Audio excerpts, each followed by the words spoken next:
The digital education revolution isn't coming. It arrived some time ago. Have a listen to what teachers are saying. We have better student engagement, we have greater learning growth, they're getting better concept recall, they're getting better results. It's about putting the learning in the hands of the students, enabling students to work at their own level on the work that they need to do in order to bring them to the next level. And if we've got these tools available that can make our work a little bit easier, why not? Have you seen Scootle? It's magic. Scootle is one convenient way of accessing more than 15,000 digital learning resources. These have been sourced through national projects and content sharing.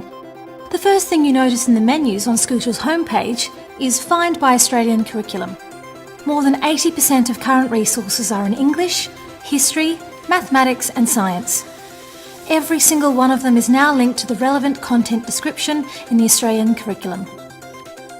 All the content for each of the strands at every year level, Foundation to Year 10, has digital resources attached. Let's say we want to teach our younger students about sound and letter knowledge. Click on the descriptor and you'll come to the more detailed description. Click again and you'll see the resources, and plenty of them. Letter Detective is popular. This is how 5-year-olds can work on letter matching and learning.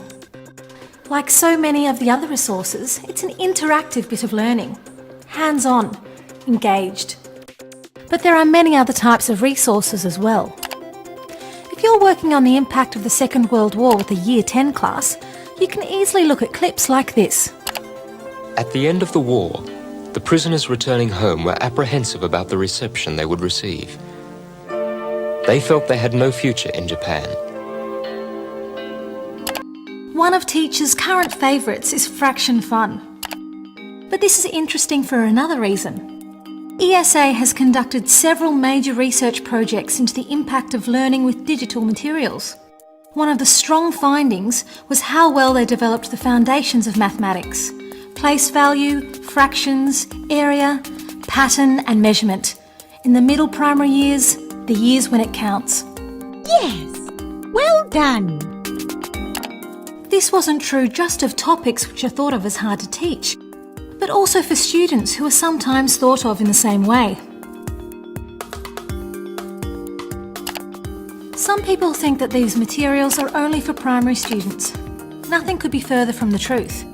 This resource is designed for Year 10 maths students studying chance and probability, focusing on representations of bivariate data.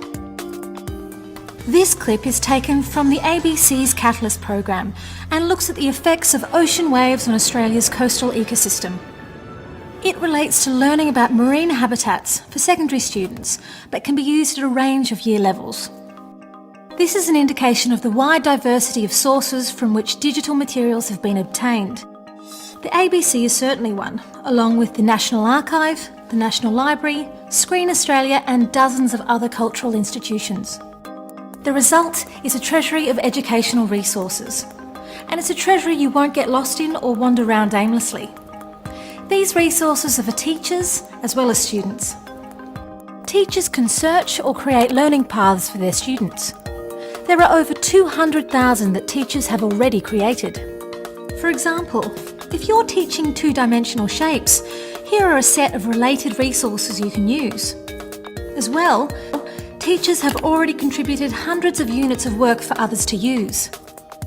And there are tools and ideas for assessment. We could spend a very long time exploring this educational goldmine, but that's something for teachers and students to enjoy over time. The job isn't done yet. What we have is wonderful, educationally effective, unique.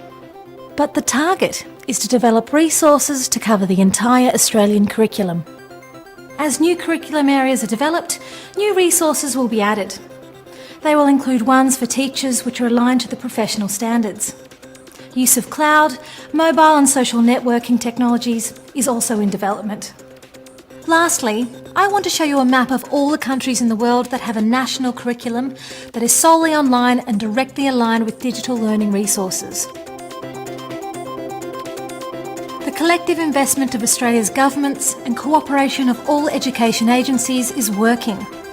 In a digital world, our students and teachers are moving way ahead.